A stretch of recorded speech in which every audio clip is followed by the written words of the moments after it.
क्षेत्र से हूं जहां पर 5 दशक एक खानदान का राज रहा है। उस क्षेत्र में कभी भारतीय जनता पार्टी का पटका पहनना मतलब मौत का सामान घर लाना, ऐसा वातावरण हुआ करता था। मैं उस क्षेत्र से हूं जहां पर हाथ को साफ किया गया, साइकिल को पंक्चर की गई और आज वही बहन आपके क्षेत्र आई है।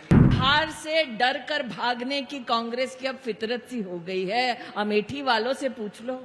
सुना है कुछ लोग वायनाड में आज अपना पर्चा भर रहे हैं, वहां मेरे प्रदेश अध्यक्ष उसके सामने चुनाव लड़ रहे हैं और कह रहे हैं अब गत इतनी हो गई है उनकी राजनीति की कि आतंकवादी संगठनों से वो सहायता मांग रहे हैं। मैं उस क्षेत्र से हूं जहां पर 5 दशक एक खानदान का राज रहा है। उस क्षेत्र में कभी भारतीय जनता पार्टी का पटका पहनना मतलब मौत का सामान घर लाना, ऐसा वातावरण हुआ करता था। उस क्षेत्र में माथे पर तिलक लगाना, होठों पर राम का नाम होना अपने आप में एक राजनीतिक अभिशाप माना जाता था। जिस क्षेत्र के मैं प्रतिनिधि हूं उस क्षेत्र में हाथ तो था ही कांग्रेस का, लेकिन संग संग साइकिल भी चलती थी। बीडी भैया, मैं उस क्षेत्र से हूं जहां पर हाथ को साफ किया गया, साइकिल को पंक्चर की गई और आज वही बहन आपके क्षेत्र आई है। ये जमाना है वंदे भारत का, वो आज भी साइकिल पर चलते हैं। ये जमाना है बुलेट ट्रेन का, वो आज भी साइकिल पर चलते हैं और इस विश्वास के साथ मौज लेते हैं कि उनका जो गठबंधन है वो गठबंधन एक दूसरे की राजनीतिक सत्ता का समर्थन का गठबंधन है। आप जिस गठबंधन, जिस पार्टी से ताल्लुक रखते हैं वो ऐसा जो लोकतंत्र की रक्षा और लोकतांत्रिक ढांचे में जनता जनार्दन के उत्थान के लिए समर्पित है। ये फर्क है।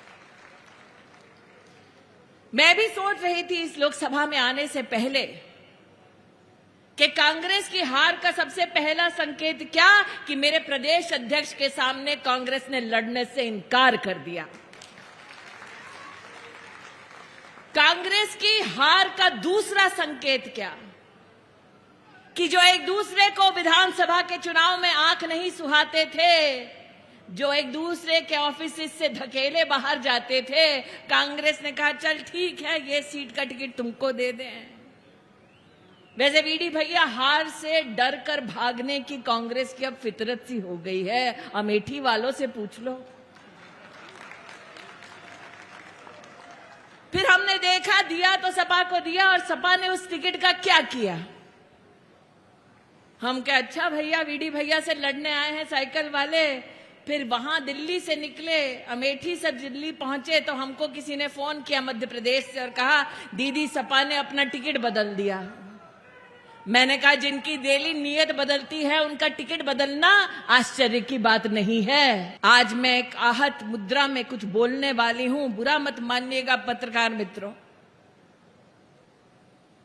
आज जिस प्रकार की राजनीति इस चुनाव में मैं देख रही हूं, सुना है कुछ लोग वायनाड में आज अपना पर्चा भर रहे हैं, वहां मेरे प्रदेश अध्यक्ष उसके सामने चुनाव लड़ रहे हैं और कह रहे हैं अब गत इतनी हो गई है उनकी राजनीति की कि आतंकवादी संगठनों से वो सहायता मांग रहे हैं।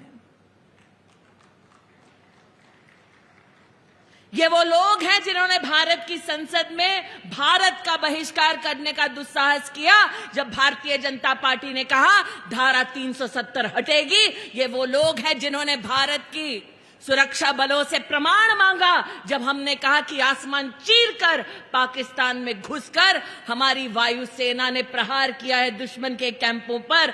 आज ये लोग अपनी सत्ता के लिए देश को धमकी देते हैं कि अगर मोदी फिर से प्रधानमंत्री बन गया तो देश में आग लग जाएगी। मैं राहुल गांधी से कहना चाहती हूं, कान खोलकर सुन लो। इस देश को पहले भी गोरों ने ललकारा था, इसी देश ने गोरों को धूल चटाई।